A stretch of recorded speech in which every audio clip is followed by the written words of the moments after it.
दोस्तों नमस्कार। ये है मार्गदर्शन फॉर सिविल सर्विसेज। मैं अनुराग चौधरी। दोस्तों, प्राचीन भारतीय इतिहास के महत्वपूर्ण प्रश्नों की श्रृंखला का ये चौथा भाग है, जिसमें हम वैदिक काल से संबंधित महत्वपूर्ण प्रश्नों को सॉल्व करेंगे। ये वीडियो जीआईसी प्रवक्ता परीक्षा, गवर्नमेंट इंटर कॉलेज, उच्चतर शिक्षा असिस्टेंट प्रोफेसर, टीजीटी पीजीटी, केंद्रीय विद्यालय संगठन, नेट जेआरएफ इतिहास विषय के लिए बहुत ही महत्वपूर्ण है। इसके साथ साथ ये वीडियो सिविल सेवा परीक्षा, विभिन्न राज्यों की राज्य सेवा परीक्षा के इतिहास खंड के लिए भी बहुत ही उपयोगी तथा महत्वपूर्ण है। तो आइए शुरू करते हैं प्राचीन भारत के इतिहास का महत्वपूर्ण प्रश्नों की श्रृंखला का चौथा भाग। दोस्तों, आज की वीडियो का जो पहला प्रश्न है वो है, निम्नलिखित में से कौन सा वैदिक लेख पहली बार पुनर्जन्म के सिद्धांत की प्रणालीगत व्याख्या देता है। ऑप्शन है आपके छांदोग्य उपनिषद, मुंडकोपनिषद, शतपथ ब्राह्मण और बृहदारण्यक उपनिषद। आपको बताना है किस वैदिक लेख में पहली बार पुनर्जन्म के सिद्धांत की व्याख्या दी गई है। तो सही उत्तर है छांदोग्य उपनिषद। ऑप्शन ए आपका सही उत्तर है। पुनर्जन्म का सिद्धांत छांदोग्य उपनिषद में सबसे पहली बार वर्णित किया गया था। अगला प्रश्न है, प्राचीन भारतीय लेखों के अनुसार निम्नलिखित में से कौन सी दो नदियों के बीच की भूमि ब्रह्मवर्त कहलाती है। आपको बताना है। ऑप्शन देखिए, सरस्वती और दृश्यवती नदी, सरस्वती नदी और सरयू नदी, सुश्रुत नदी और विपाशा नदी, गंगा नदी और यमुना नदी। तो सही उत्तर है ब्रह्मवर्त प्रदेश जो है दोस्तों, सरस्वती और दृश्यवती नदी के बीच का भाग जो है उसको ब्रह्मवर्त प्रदेश कहा जाता है। वैदिक और परवर्ती काल में ब्रह्मवर्त जो है ये पंजाब प्रांत का वो भाग था जो सरस्वती और दृश्यवती नदियों के बीच में स्थित था। अगला प्रश्न है, तमसो माँ ज्योतिर्गमय या हमें अंधकार से प्रकाश की ओर ले चलो, ये किस उपनिषद में आता है। ऑप्शन है छांदोग्य, मांडुक्य, मुंडक या फिर बृहदारण्यक। तो सही उत्तर दोस्तों ऑप्शन डी, अस्तो माँ सद्गमय, तमसो माँ ज्योतिर्गमय, ये बृहदारण्यक उपनिषद में वर्णित है। अगला प्रश्न है दोस्तों, एक पुनर्विवाहित स्त्री के लिए प्रयुक्त पुनर्भू शब्द किस ग्रंथ में दिखता है। पुनर्विवाहित स्त्री के लिए प्रयुक्त पुनर्भू शब्द किस ग्रंथ में दिखता है, बताना है आपको। ऑप्शन है आपके ऋग्वेद या अथर्ववेद, बौधायन धर्मसूत्र या फिर वशिष्ठ धर्मसूत्र। तो सही उत्तर दोस्तों अथर्ववेद। अथर्ववेद में पुनर्विवाहित स्त्री यानी जिसका पुनर्विवाह हुआ है उसके लिए पुनर्भू शब्द का प्रयोग किया गया है। अगला प्रश्न है, किस ग्रंथ में अवतारवाद की चर्चा की गई है। ऐतरेय ब्राह्मण, कौशितकी उपनिषद, मनुस्मृति या भगवत गीता। तो सही उत्तर है दोस्तों भगवत गीता में अवतारवाद की चर्चा की गई है। और भगवत गीता देखा जाए तो मौलिक रूप से संस्कृत भाषा में लिखी गई थी। ये प्राचीन धार्मिक ग्रंथ महाभारत का एक भाग है और अवतारवाद संबंधी विस्तृत चर्चा इस ग्रंथ में दी गई है। और कहा भी गया है इसमें कि यदा यदा हि धर्मस्य ग्लानिर्भवति भारत अभ्युत्थानम अधर्मस्य तदात्मानं सृजाम्यहम्। अगला प्रश्न है, निम्नलिखित में से किस ग्रंथ में जल प्लावन की कथा का वर्णन है। कौशितकी की ब्राह्मण, शतपथ ब्राह्मण, गोपथ ब्राह्मण या ऐतरेय ब्राह्मण। कौन सा ग्रंथ है जिसमें जल प्लावन की कथा का वर्णन किया गया है। तो सही उत्तर है दोस्तों शतपथ ब्राह्मण। शतपथ ब्राह्मण जो है वो यजुर्वेद का ब्राह्मण है और प्राचीन भारत के इतिहास के साधन के रूप में वैदिक साहित्य में ऋग्वेद के बाद शतपथ ब्राह्मण का स्थान आता है। इसके रचयिता महर्षि याज्ञवल्क्य माने जाते हैं और इस ब्राह्मण में जल प्लावन की कथा का वर्णन मिलता है। अगला प्रश्न है, प्राचीन भारतीय जिस विवाह में कन्या को गो मिथुन देने की शर्त होती थी उसे क्या कहते थे। प्राचीन भारतीय जिस विवाह में कन्या के पिता को गो मिथुन देने की बात होती थी, शर्त होती थी, उसे कौन सा विवाह कहते थे। तो सही उत्तर है दोस्तों ये विवाह का प्रकार आर्ष विवाह कहा जाता था और इसमें कन्या के पिता को गो मिथुन दिया जाता था। अगला प्रश्न है दोस्तों, यहाँ पर देखिए सूची 1 की संहिताओं को सूची 2 के ब्राह्मणों से आपको मिलान कराना है। तो सही उत्तर आइए मिलान कर लेते हैं। ऋग्वेद का कौशितकी ब्राह्मण है। देखिए ऋग्वेद कौशितकी ब्राह्मण, यजुर्वेद का तैत्तिरीय ब्राह्मण है दोस्तों। इसके अलावा सामवेद का आपका पंचविश ब्राह्मण ये है और अथर्ववेद का गोपथ ब्राह्मण। तो सही मिलान इस प्रकार से आप कर सकते हैं। ऋग्वेद कौशितकी ब्राह्मण, यजुर्वेद तैत्तिरीय ब्राह्मण, सामवेद पंचविश और अथर्ववेद गोपथ ब्राह्मण से संबंधित है। अगला प्रश्न है, निम्नलिखित में से किसका संदर्भ फल, जलावन लकड़ी, फूलों आदि के समय समय पर की जाती रही आपूर्ति से है, जिसे राजा को देने के लिए ग्रामीण बाध्य थे? ऑप्शन है भाग, भोग, बल या हिरण्य। तो सही उत्तर है दोस्तों भोग। ये जल, जलावन लकड़ी, फूलों आदि के समय समय पर ऐसी आपूर्ति है जिसे राजा को देने के लिए ग्रामीण लोग बाध्य थे। और ये सब व्यवस्था उत्तर वैदिक ग्रंथों से पता चलती है, जिसमें राजा अपने सामान्य कुलजनों या अन्य जनों से जो विष कहलाते थे स्वेच्छा से दी गई भेंट प्राप्त करता था, जिसको कि भोग कहा जाता है। अगला प्रश्न है, वैदिकोत्तर समाज में निम्नलिखित में से कौन सा कथन सत्य नहीं है? 4 कथन दिए गए हैं, इनमें से एक कथन सत्य नहीं है, आपको बताना है। यहाँ पर देखिए, मासिक धर्म वाली किसी पत्नी या महिला को यज्ञ में भाग लेने की मान्यता नहीं थी। ये आपका सत्य कथन है वैदिकोत्तर समाज के बारे में। यज्ञों में श्रोता के बतौर एक पत्नी ही स्वतंत्र रूप से भाग ले सकती थी, ये सही नहीं है।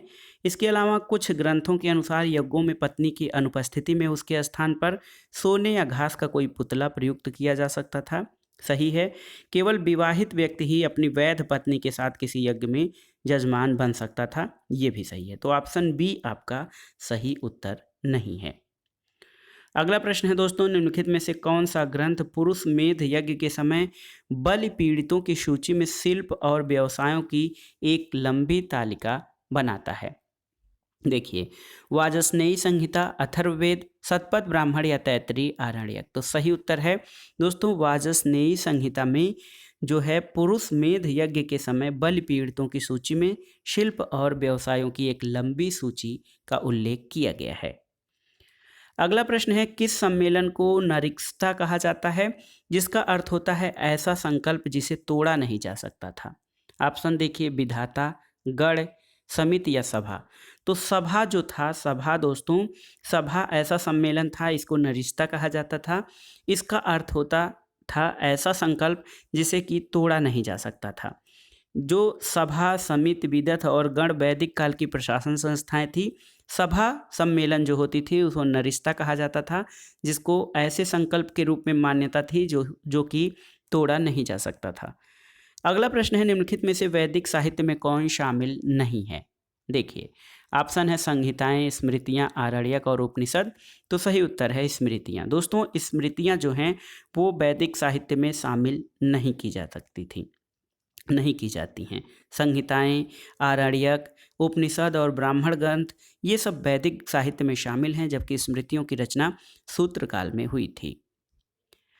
अगला प्रश्न है, निम्नलिखित में से कौन वेदांग का हिस्सा नहीं है? ज्योतिष, कल्प, निरुक्त या आगम। तो सही उत्तर है आगम। दोस्तों, आगम जो हैं ये वेदांग का हिस्सा नहीं है। वेदांगों की संख्या कुल 6 है। शिक्षा, कल्प, ज्योतिष, छंद, निरुक्त और व्याकरण। उसमें आगम जो है वो वेदांग में शामिल नहीं है। अगला प्रश्न है, ऋग्वैदिक काल में कोई नियमित भूमिकर नहीं था, क्योंकि लोग एक स्थान पर अस्थायी रूप से नहीं बसे थे, ये सही नहीं है। सरकार इस संबंध में अनभिज्ञ थी, ये भी सही नहीं है। राजा को भूमि का मालिक नहीं समझा जाता था, ये सही है। और लोग भूमि कर देने के आदी नहीं थे। तो सही उत्तर है ऋग्वैदिक काल में कोई नियमित भूमि कर नहीं था, क्योंकि राजा को भूमि का मालिक नहीं समझा जाता था। ऋग्वैदिक समाज में जनजातीय और समतावादी समाज था। भूमि की संपत्ति के संचय के आधार पर सामाजिक विभाजन मौजूद नहीं था। आइए देखते हैं सूची 1 का सूची 2 से मिलान करना है दोस्तों, और सही कूट का चयन आपको करके सही उत्तर बताना है। यहाँ पर देखिए, ऋग्वेद का ऐतरेय ब्राह्मण हो जाएगा। सामवेद जो है आपका पंचविश ब्राह्मण से संबंधित है। इसके अलावा यजुर्वेद आप जानते हैं शतपथ ब्राह्मण, और अथर्ववेद गोपथ ब्राह्मण जो है वेदों के प्रमुख ब्राह्मण। इस प्रकार से आप सुमेलित कर सकते हैं, और इसके आधार पर सही उत्तर आपका हो जाएगा ऑप्शन सी। अगला प्रश्न है दोस्तों, ऋग्वेद में किस नदी को अम्बितमे, नदीतमे और देवीतमे कहा गया है? सिंधु, वितस्ता, परुशड़ी या सरस्वती। तो सही उत्तर क्या है दोस्तों? सही उत्तर है सरस्वती। ऋग्वेद में सर्वाधिक पवित्र और सम्मानित नदी सरस्वती है। सरस्वती को माते तमा, देवी तमा और नदी तमा कहा गया है। इसका अर्थ होता है सबसे अच्छी माँ, सबसे अच्छी देवी और सबसे अच्छी नदी। अगला प्रश्न है, निम्नलिखित में से किसे निरुक्त का प्रणेता कहा गया है? बादरायण, यास्क, पतंजलि या फिर पाणिनि। तो सही उत्तर है दोस्तों, निरुक्त का प्रणेता यास्क को कहा गया है। देखिए यास्क जो हैं, आप जानते हैं कि निरुक्त जो है वेदों के 6 अंग हैं, शिक्षा, कल्प, निरुक्त, व्याकरण, छंद और ज्योतिष। इसमें से निरुक्त जो है वो यास्क की प्रणीति है या यास्क इसके प्रमुख जो हैं प्रतिपादकों में शामिल हैं। अगला प्रश्न है, सर्वप्रथम किसने सुझाव दिया कि संस्कृत, लैटिन और ग्रीक एक ही भाषा परिवार से संबंधित हैं? ऑप्शन देखिए, Charles Wilkins, VA. Smith, F. Max Muller या सर विलियम जोन्स। तो सही उत्तर है, ये मान्यता सर विलियम जोन्स का था कि संस्कृत, लैटिन और ग्रीक एक ही भाषा परिवार से संबंधित हैं। अगला प्रश्न है दोस्तों, नारायण के साथ विष्णु के तादात्म्य का प्राचीनतम उल्लेख कहाँ से प्राप्त होता है? तैत्तिरीय आरण्यक, महाभारत, पतंजलि का महाभाष्य या बौधायन का धर्मसूत्र। तो सही उत्तर है, नारायण के साथ विष्णु का तादात्म्य का प्राचीनतम उल्लेख तैत्तिरीयक आरण्यक से मिलता है। दोस्तों तैत्तिरीय आरण्यक ये यजुर्वेद से संबंधित है। मैत्रायणी आरण्यक की तैत्तिरीय और काठक शाखाओं की एक प्रतिनिधि ब्राह्मण है जिसे तैत्तिरीय आरण्यक कहा जाता है। और नारायण के विष्णु के साथ तादात्म्य का प्राचीनतम उल्लेख तैत्तिरीय आरण्यक में मिलता है। अगला प्रश्न है दोस्तों, उत्तर वैदिक काल में पालागल का तात्पर्य क्या था? ऑप्शन है रथ सेना नायक, संदेशवाहक, ग्राम का मुखिया या वित्त मंत्री। तो पालागल का अर्थ उत्तर वैदिक काल में जो है संदेशवाहक होता था। अगला प्रश्न है दोस्तों, सप्तपदी का सही अर्थ क्या है? ऑप्शन देखिए, 7 पग चलना, 7 प्रतिज्ञा या वचन निभाना, किसी भी व्यक्ति के साथ 7 पग चलना और उपर्युक्त में से कोई नहीं। तो सही उत्तर है दोस्तों ऑप्शन बी, सप्तपदी का सही अर्थ है 7 प्रतिज्ञा या वचन निभाना। सप्तपदी जो है हिंदू विवाह से संबंधित तथ्य है। इसमें वर उत्तर दिशा में कन्या के साथ 7 मंत्रों के साथ सप्तमंडलिकाओं में 7 पदों तक साथ ले जाता है। जिस विवाह में सप्तपदी होती है वो वैदिक विवाह कहलाता है। अगला प्रश्न है, सर्वप्रथम किस ग्रंथ में हिरण्यकार शब्द मिलता है? आपको बताना है। ऑप्शन है ऋग्वेद, सामवेद, यजुर्वेद या अथर्ववेद। तो सही उत्तर है दोस्तों यजुर्वेद। सबसे पहले हिरण्यकार शब्द का उल्लेख यजुर्वेद में मिलता है। और ये भाग, भोग, हिरण्यकार जैसे शब्द जो हैं ये भागदुक कर संग्रह करने वाला अधिकारी था। हिरण्यकार जो है वो शब्द आर्यों के प्रारंभिक जीवन अस्थायी नहीं था, इस कारण कर का बहुत महत्व नहीं था। लोग स्वेच्छा से राजा को बलि या कर देते थे, लेकिन जब उनका जीवन अस्थायी होने लगा तो वहाँ पर भोग, भाग और हिरण्यकार शब्द मिलते हैं। यजुर्वेद में सबसे पहले इसका उल्लेख मिलता है। अगला प्रश्न है, भारत में जो विधवा पुनर्विवाह कर लेती थी उसे क्या कहा जाता था? ऑप्शन है परिगृहीता, परिणीता, पुनर्भू या निमेशिका। तो सही उत्तर है ऐसी स्त्री जो पुनर्विवाह करती थी उसको पुनर्भू कहा जाता था। अगला प्रश्न है, निम्नलिखित में से जिस वेद की रचना गद्य और पद्य दोनों में की गई है? तो मुझे बताने की आवश्यकता नहीं है, गद्य और पद्य दोनों में यजुर्वेद की रचना की गई है। ऑप्शन सी आपका सही उत्तर है। अगला प्रश्न है दोस्तों, निम्नलिखित में से कौन सा वेद अंशतः गद्य में लिखा गया है? तो देखिए प्रश्न जो है उसी से संबंधित है, अंशतः गद्य में और अंशतः पद्य में। तो ये आपका सही उत्तर यजुर्वेद हो जाएगा। अगला प्रश्न है, निम्नलिखित में से कौन सा ग्रंथ भारतीय गणित का प्राचीनतम साक्ष्य है? आरण्यक, धर्मसूत्र, निरुक्त या शुल्ब सूत्र? आपको बताना है। तो भारतीय गणित का प्राचीनतम साक्ष्य शुल्ब सूत्र में मिलता है। देखिए शुल्ब शब्द शुल्ब या शुल्ब धातु से बना है, इसका अर्थ नापना होता है। शुल्ब का साधारण अर्थ रस्सी होता है और प्राचीन काल में ऋषि यज्ञ की विभिन्न आकार की वेदियां बनाने के लिए रस्सी का इस्तेमाल करते थे। दोस्तों शूल्व सूत्र जो है ये बौधायन की रचना है और इसमें भारतीय ज्यामिति या गणित के प्राचीनतम उल्लेख मिलते हैं। अगला प्रश्न है, निम्नलिखित में से कौन वैदिक देवता नहीं है, आपको बताना है। ऑप्शन है विष्णु, कृष्ण, इंद्र या ब्रह्म। तो देखिए यहाँ पर जो विकल्प दिए गए हैं इनमें केवल इंद्र और विष्णु वैदिक देवता हैं। इंद्र और विष्णु ये वैदिक देवताओं की श्रेणी में आते हैं। विष्णु का उल्लेख ऋग्वेद में देवता के रूप में किया गया है, लेकिन वे स्वतंत्र देवता न होकर सूर्य के रूप थे। कृष्ण और ब्रह्मा का उल्लेख वैदिक देवता के रूप में नहीं किया गया है। तो देखिए यहाँ पर एक तरह से देखा जाए तो दो ऑप्शन आपके सही आते हैं। वैदिक देवताओं में विष्णु और इंद्र दोनों आते हैं, तो किसी एक विकल्प का चयन इसमें आप नहीं कर सकते हैं। अगला प्रश्न है, वैदिक कालीन देवताओं की कुल संख्या कितनी थी, आपको बताना है। ऑप्शन है 13, 23, 33 और 53। तो सही उत्तर है दोस्तों 33। वैदिक कालीन देवताओं की कुल संख्या 33 थी। अगला प्रश्न है, इनमें से कौन वैदिक सूर्य देवता नहीं थे। सावित्री, विष्णु, उरुक्रम, विश्वकर्मा और सविता। तो सही उत्तर है दोस्तों विश्वकर्मा। विश्वकर्मा जो हैं वैदिक सूर्य देवता नहीं थे। विश्वकर्मा बढ़ई शिल्पियों का मुखिया होता था। इन्हें निर्माण और सृजन का देवता माना जाता था। आइए देखते हैं अगला प्रश्न। सूची 1 का सूची 2 से सुमेलन कराना है। ऋग्वेद और उनके जो है अनुष्ठान कराने वाले जो ऋषि होते थे उनको क्या कहा जाता था।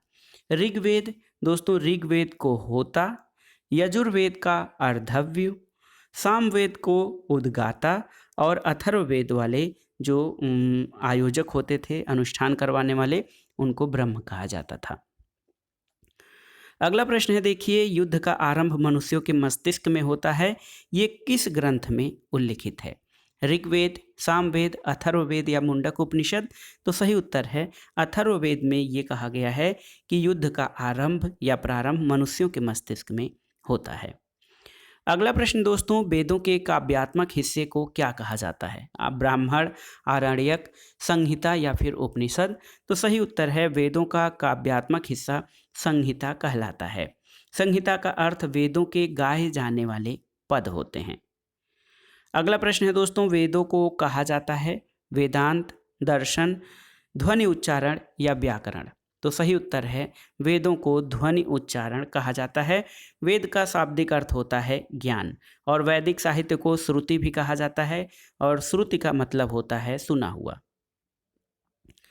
अगला प्रश्न है, वेदों को कहा जाता है। तो सही उत्तर है दोस्तों वेदों को श्रुति भी कहा जाता है। ऑप्शन बी आपका सही उत्तर है। निम्नलिखित में से कौन से ग्रंथ वेदों या श्रुतियों के अंग नहीं हैं, आपको बताना है। संहिता, ब्राह्मण, उपनिषद और पुराण। तो सही उत्तर है पुराण। दोस्तों पुराण जो हैं ये वेदों और श्रुतियों के अंग नहीं हैं, जबकि संहिता, ब्राह्मण और उपनिषद वेदों और श्रुतियों के अंग हैं। अगला प्रश्न है दोस्तों, युद्ध के लिए ऋग्वेद में किस शब्द का प्रयोग हुआ है। देखिए वर्मन, गविष्ठ, बल या वज। तो सही उत्तर है ऑप्शन बी, गविष्ठ शब्द का प्रयोग युद्ध के लिए किया गया है। और ऋग्वेद के पशुओं में गायों का सबसे महत्वपूर्ण स्थान था। इसे बहुमूल्य धन माना जाता था और इसके लिए युद्ध लड़ा जाता था। इसका मतलब है गायों की खोज करना। अगला प्रश्न है दोस्तों, वैदिक काल में किस पशु को अघन्या माना गया है। तो आसान सा प्रश्न है। वैदिक काल में गाय को पवित्र पशु माना जाता था और इसे अघन्या कहा जाता था। अघन्या का अर्थ है न मारने योग्य। अगला प्रश्न है, 16 संस्कारों में उपनयन संस्कार किस क्रम पर आता है। 11वां, 10वां, 9वां या 12वां। तो सही उत्तर है दोस्तों उपनयन संस्कार 11वें क्रम पर आता है। और जो संस्कार हैं हमारे 16 संस्कार, उसमें पहले नंबर पर गर्भाधान संस्कार और अंतिम 16वें नंबर पर अंत्येष्टि संस्कार आता है। 11वें स्थान पर उपनयन संस्कार आता है। अगला प्रश्न है, कौन शिक्षा से संबंधित नहीं है। उपनयन, समावर्तन, ब्रह्मचर्य या सीमांतोन्नयन। तो सही उत्तर है सीमांतोन्नयन संस्कार जो है ये शिक्षा से संबंधित नहीं है। गर्भाधान के 4 से 8वें महीने तक सीमांतोन्नयन संस्कार किया जाता था और इस संस्कार के संपादित होने के दिन स्त्री व्रत रहती थी, पुरुष मातृपूजा करता था और प्रजापति देवताओं की आहुति दी जाती थी। अगला प्रश्न है दोस्तों, वैदिक युग में कौन सी सामाजिक कुप्रथा प्रचलित नहीं थी? बाल विवाह, सती प्रथा, पर्दा प्रथा या बहुपत्नी प्रथा? तो दोस्तों वैदिक युग में देखा जाए सती प्रथा, पर्दा प्रथा और बाल विवाह जैसे कुप्रथाएं प्रचलित नहीं थी। वैदिक युग में बहुपत्नी प्रथा का कुछ स्थानों पर उल्लेख मिलता है। प्रश्न जो है एक तरह से देखा जाए तो सही नहीं है, क्योंकि ये पूछा जाए कि वैदिक युग में कौन सी सामाजिक कुप्रथा प्रचलित थी, तब यहाँ पे आपका वैद जो है वह पत्नी प्रथा हो जाएगा। लेकिन नहीं प्रचलित थी तो इसमें से बाल विवाह भी नहीं प्रचलित था, सती प्रथा भी नहीं थी और पर्दा प्रथा भी सामाजिक कुप्रथा वैदिक युग में नहीं थी। अगला प्रश्न है दोस्तों, ऋग्वैदिक काल में कौन सी प्रथा प्रचलित नहीं थी? दहेज, वधु मूल्य, विधवा विवाह और बाल विवाह? तो सही उत्तर है बाल विवाह। दोस्तों ऋग्वैदिक काल में बाल विवाह प्रथा प्रचलित नहीं थी। अगला प्रश्न है, निम्नलिखित में से इंद्र को ऋग्वेद में किस नाम से पुकारा गया है? आपको बताना है। वीरेंद्र, पुरंदर, पशुपत या मारुत? तो सही उत्तर है ऋग्वेद में इंद्र को पुरंदर के नाम से पुकारा गया है। ऋग्वैदिक आर्यों में सबसे महत्वपूर्ण प्रतापी देवता इंद्र थे। इन्हें ऋग्वेद में विभिन्न नामों से पुकारा गया है। पुरंदर का अर्थ किलों को तोड़ने वाला होता है और वह युद्ध के नेता या युद्ध के देवता के रूप में प्रचलित थे। अगला प्रश्न है, ऋग्वेद संहिता की 1/4 ऋचाएं किसको समर्पित हैं? आपको बताना है। तो सही उत्तर है ऋग्वेद की 1/4 ऋचाएं इंद्र को समर्पित हैं और ऋग्वेद में अग्नि को 200 सूक्त और सर्वाधिक 250 सूक्त इंद्र के लिए समर्पित हैं। अगला प्रश्न है दोस्तों, ऋग्वेद में घोड़े का कितनी बार उल्लेख किया गया है? ऑप्शन देखिए, 256, 176, 356 या 121। तो सही उत्तर है ऋग्वेद में घोड़े का 256 बार प्रयोग किया गया है। अगला प्रश्न है, अद्वैत काल की अनुभूति किस काल में हुई थी? ऋग्वैदिक काल, उत्तर वैदिक काल, शंकराचार्य के समय या स्वामी दयानंद के समय? सही उत्तर है दोस्तों अद्वैत काल की अनुभूति उत्तर वैदिक काल में हुई थी। अद्वैत काल या अद्वैत की अनुभूति उत्तर वैदिक काल की अंतिम अवस्था में हुई थी। वैदिक काल के अंतिम दौर में पुरोहितों का प्रभुत्व और जो यज्ञ के कर्मकांड थे उनके विरुद्ध उपनिषदीय प्रतिक्रिया हुई थी, जिसका चरम विकास जैन और बौद्ध आंदोलनों में दिखाई देता है। अगला प्रश्न है, भारतीय संस्कृति की आधारशिला क्या है? आपको बताना है। ऑप्शन है मानव कल्याण, गाय, गंगा और ऋग्वेद। तो सही उत्तर है दोस्तों ऋग्वेद।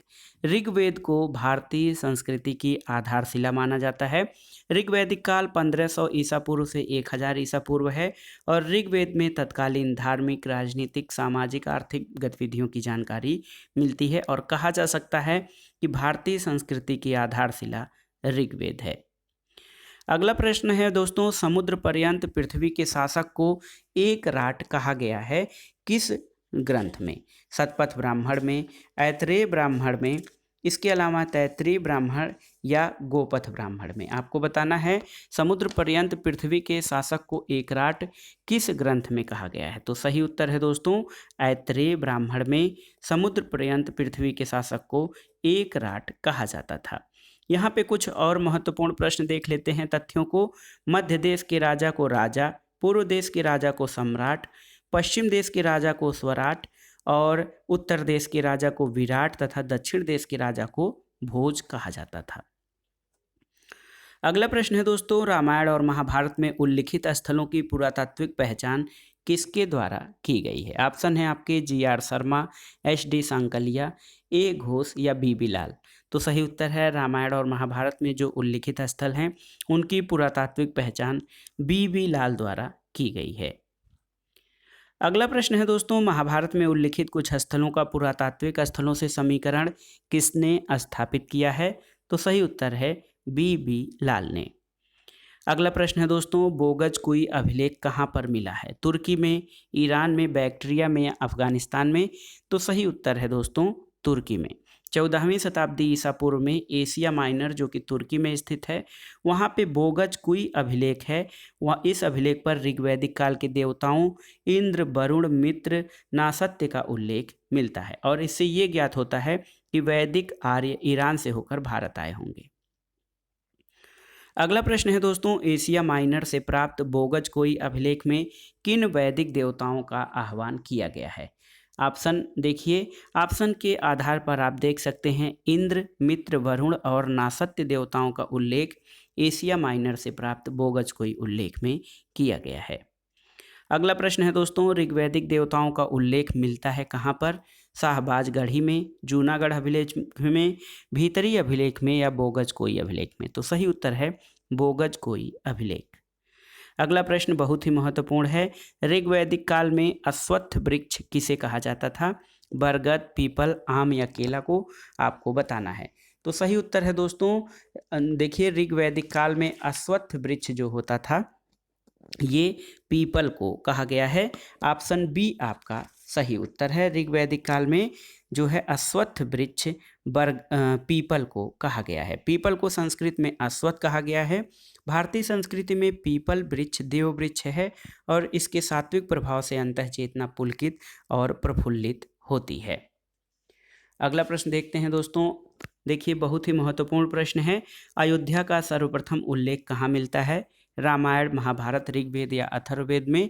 तो सही उत्तर है अयोध्या का सर्वप्रथम उल्लेख अथर्ववेद में मिलता है। अयोध्या को अथर्ववेद में ईश्वर का नगर बताया गया है और इसकी संपन्नता की तुलना स्वर्ग से की गई है। अगला प्रश्न है दोस्तों, किस उत्तर वैदिक कालीन विचारक ने वेदों की महिमा का खंडन किया है?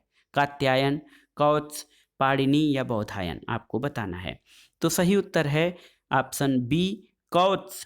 कौत्स उत्तर वैदिक कालीन विचारक हैं। इन्होंने वेदों की महिमा का खंडन किया है। इसके अलावा चारवाक ने भी वेदों की कटु आलोचना की है।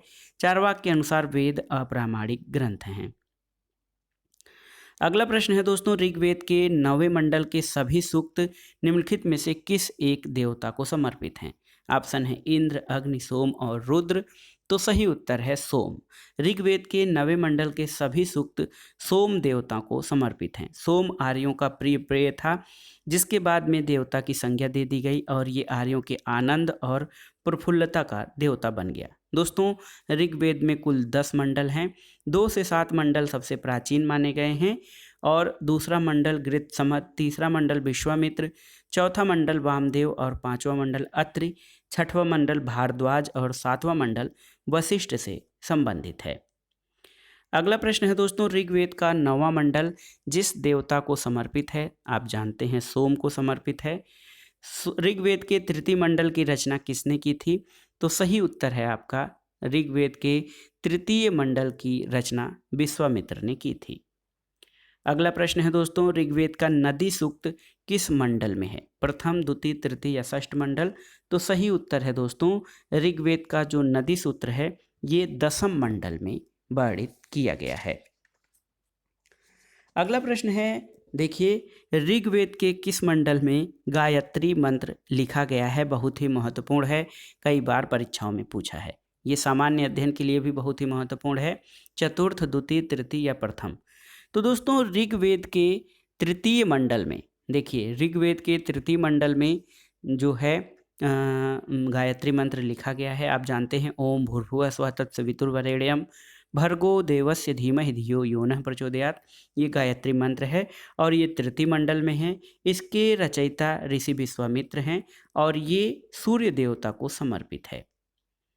अगला प्रश्न है दोस्तों, वैदिक युग की सर्वाधिक प्राचीन संस्था कौन सी थी? परिषद, सभा, समिति या विदथ? तो आपको बताना है। सही उत्तर है वैदिक युग की सर्वाधिक प्राचीन संस्था विदथ थी। विदथ भारोपी आर्यों की प्राचीनतम जनसभा थी। इस सभा में पुरुषों के साथ महिलाएं भी सक्रिय रूप से भाग लेती थीं और ये ऋग्वैदिक कालीन सर्वाधिक महत्वपूर्ण सभा थी। सभा जो है ऋग्वेद में इसका उल्लेख 8 बार मिलता है। समिति का उल्लेख ऋग्वेद में 9 बार मिलता है। गढ़ जो है ऋग्वेद के समय एक जनसभा थी जिसमें कुलीन लोग शामिल थे। परिषद एक जनजाति सैन्य सभा थी। अगला प्रश्न है दोस्तों, अधोलिखित में कौन वैदिक आर्यों की प्राचीनतम संस्था थी? सभा, समिति, विदथ या पीर? आपको बताना है। तो सही उत्तर है दोस्तों वैदिक आर्यों की प्राचीनतम संस्था जो थी वो विदथ थी। अगला प्रश्न है, किस संस्था में स्त्रियों के भाग लेने का उल्लेख प्राप्त होता है? तो सही उत्तर है दोस्तों विदथ। विदथ जो सभा थी इसमें पुरुषों के साथ स्त्रियों के भाग लेने का भी उल्लेख मिलता है। अगला प्रश्न है, उत्तर वैदिक युग में उत्तरी बिहार के आर्यीकरण का श्रेय किसे दिया जाता है? इंद्र, विदेह माधव, अग्नि या सुदास को? तो सही उत्तर है दोस्तों, बिहार के आर्यीकरण का श्रेय विदेह माधव को दिया जाता है। विदेह माधव की कथा में इसका वर्णन ये मिलता है कि विदेह माधव वैश्वानर अग्नि को मुख में धारण किया और सब कुछ जलाता हुआ पूर्व दिशा की ओर आगे बढ़ा। उसके पीछे पीछे उनका पुरोहित गौतम राहुगढ़ चला। वह सदा नीरा वर्तमान की गंडक नदी के तट कर गया और यही आर्यों की पूर्वी सीमा हो गई। अगला प्रश्न है दोस्तों, उत्तर वैदिक काल में आर्यों की प्राचीन राजधानी किस अंश की जानकारी नहीं थी? यहाँ पे बताना है को उत्तर वैदिक काल में आर्यों को प्राचीन भूगोल के किस अंश की जानकारी नहीं थी। देखिए, दोनों समुद्र की, हिमालय के विभिन्न पर्वत शिखरों की, कृष्णा नदी घाटी तक दक्षिण भारत की और संपूर्ण गंगा नदी घाटी की। तो सही उत्तर है, उत्तर वैदिक काल में आर्यों को कृष्णा नदी घाटी तक दक्षिण भारत की जानकारी नहीं थी। अगला प्रश्न देखते हैं दोस्तों। देखिए, बहुत ही महत्वपूर्ण प्रश्न है। निम्नलिखित में से कौन वैदिक समाज में प्रचलित नहीं था? विधवा विवाह, बहुपत्नीकता, प्रेम विवाह या फिर सती प्रथा? तो सही उत्तर है दोस्तों, सती प्रथा जो है ये वैदिक समाज में प्रचलित नहीं था।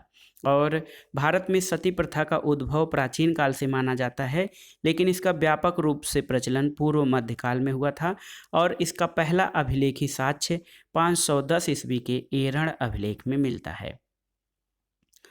अगला प्रश्न है दोस्तों, 10 राजाओं के युद्ध या 10 राज्ञन युद्ध का विजयी राजा सुदास निम्नलिखित में से किस जन से संबंधित था? पुरु, अनु, यदु और तृत्सु? तो सही उत्तर है दोस्तों, ऋग्वेद के 7वें मंडल में 10 राज्ञन युद्ध का वर्णन मिलता है। इस युद्ध में एक तरफ पुरु नामक आर्य कबीला और उनके सहयोगी जिनके सलाहकार ऋषि विश्वामित्र थे, दूसरी ओर भरत नामक समुदाय था जिसका नेतृत्व तृत्सु नामक कबीले के राजा सुदास कर रहे थे, जिनके प्रेरक ऋषि वशिष्ठ थे। तो सही उत्तर है दोस्तों ऑप्शन डी, तृत्सु। अगला प्रश्न है दोस्तों, 10 राजाओं के युद्ध में भारत का पुरोहित कौन था? तो सही उत्तर है, 10 राजाओं के युद्ध में भरतों का पुरोहित दोस्तों वशिष्ठ थे। 10 राजाओं के विख्यात युद्ध में निम्नलिखित में से कौन सा विजयी हुआ था? दिवोदास, सुदास, तुर्वसगढ़ और यदुगढ़? तो सही उत्तर है सुदास। 10 राजाओं के विख्यात युद्ध में सुदास विजयी हुआ था और ये युद्ध आधुनिक रावी नदी, जिसको कि प्राचीन काल में परुष्णी नदी कहा जाता है, उसके तट पर हुआ था। अगला प्रश्न है दोस्तों, वैदिक काल में दार्शनिक वाद विवादों की एक कुशल वक्ता कौन थी? मैत्रेयी, गार्गी, घोषा और अपाला? तो सही उत्तर है दोस्तों गार्गी। वैदिक काल में गार्गी दार्शनिक वाद विवादों की कुशल वक्ता थी और इनका वर्णन बृहदारण्यक उपनिषद याज्ञवल्क्य गार्गी संवाद में हुआ है। महर्षि याज्ञवल्क्य की 2 पत्नियां मैत्रेयी और कात्यायनी थीं। ऋग्वेद में दोस्तों लोपामुद्रा, घोषा, अपाला, सिक्ता और विश्वारा जैसी विदुषी स्त्रियों का उल्लेख मिलता है। इन विदुषी स्त्रियों ने अनेक ऋचाओं की भी रचना की थी। लोपामुद्रा अगस्त्य ऋषि की पत्नी थी। अगला प्रश्न और इस वीडियो का आखिरी प्रश्न है, निम्नलिखित विदुषी स्त्रियों में से किसका उल्लेख ऋग्वेद में मिलता है? ऑप्शन है गार्गी, अपाला, कात्यायनी और मैत्रेयी। तो सही उत्तर है अपाला का उल्लेख दोस्तों जो है ऋग्वेद में मिलता है। तो ये था आज का वीडियो, प्राचीन भारत के इतिहास का चौथा भाग, जिसमें हमने वैदिक काल से संबंधित महत्वपूर्ण प्रश्नों को सॉल्व किया। ये प्रश्न आपके आगामी सभी परीक्षाओं के लिए बहुत ही उपयोगी तथा महत्वपूर्ण हैं। आप इनको तैयार कर लीजिएगा। दोस्तों, वीडियो आपको कैसा लगा हमें कमेंट बॉक्स में ज़रूर बताइएगा। वीडियो को लाइक करें, शेयर करें और इस चैनल मार्गदर्शन फॉर सिविल सर्विसेज को सब्सक्राइब करें। वीडियो देखने के लिए धन्यवाद दोस्तों। नमस्कार।